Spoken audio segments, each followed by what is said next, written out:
Hello, ako nga pala si Kevin Del Barrio and ang aking report ay debugging parallel programs, common pitfalls and tools. Why parallel debugging is hard? Yung pangunahing problema kung bakit yung debugging nga is mahirap yung tinatawag nating non-determinism. Hindi mo kasi malalaman yung eksaktong pagkakasunod-sunod ng pagkilos ng mga threads. Sa sequential debugging naman, simple lang yung path, susundin mo lang yung code, pero sa parallel debugging, ang estado kasi ng program may nakasalalay sa hindi nalalamang timing o kaya schedule. May tinatawag naman tayong Heisenberg effect. Kapag naglagay ka ng debugger or print statement para makita yung debug, then bigla yung nagbabago ng timing, then nawawala yung problems sa code.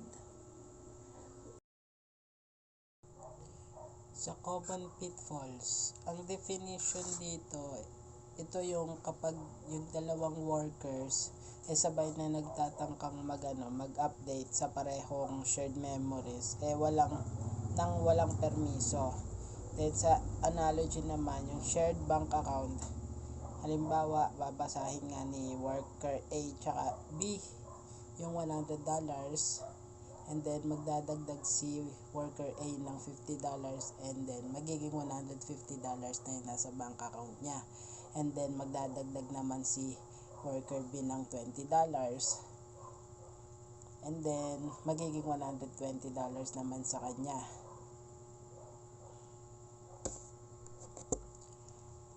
Ang magiging result nun is mawawala yung 50 ni worker A dahil nga nagsabay sila ng pagdagdag.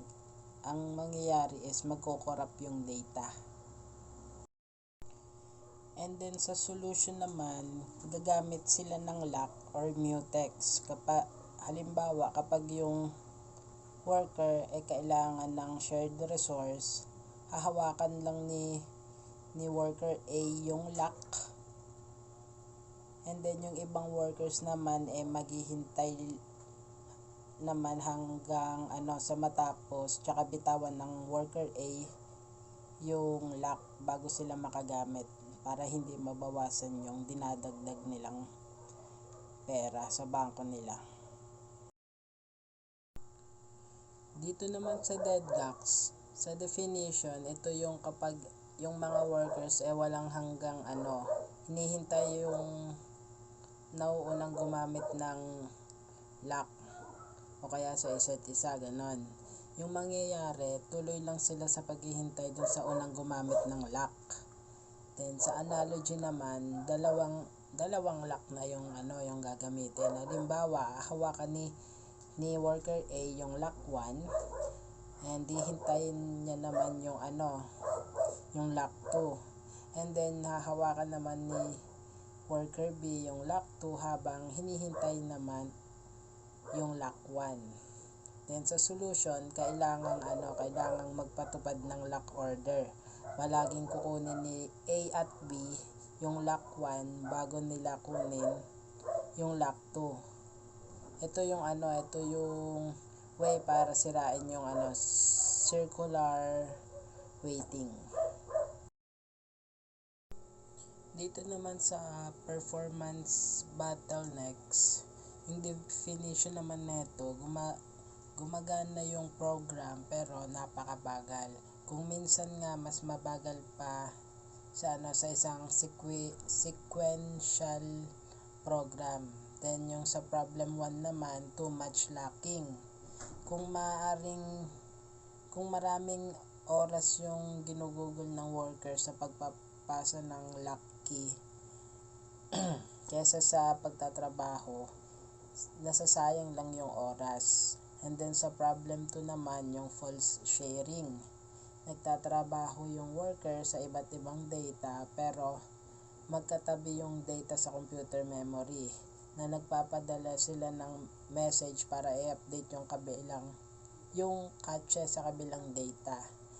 And then sa solution, gumagamit sila ng profiler.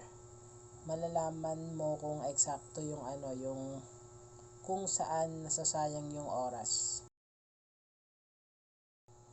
Ito naman yung sa essential tools to find bugs. Ito naman yung mga need natin tandaan na yung print statement tsaka debuggers nakakapagpabago ng timing tsaka nakakapagtago ng bugs. Yung solution dito, yung thread sanitizer or TSAN. Ito yung ito kasi naka-design para hanapin yung mga data races tsaka deadlocks para itong private investigator na nagtatala ng bawat lock at memory access. And then yung sa key benefit naman, nahahanap nito yung mga bug na minsan lang lumalabas sa mga thousands na nirarun sa codes.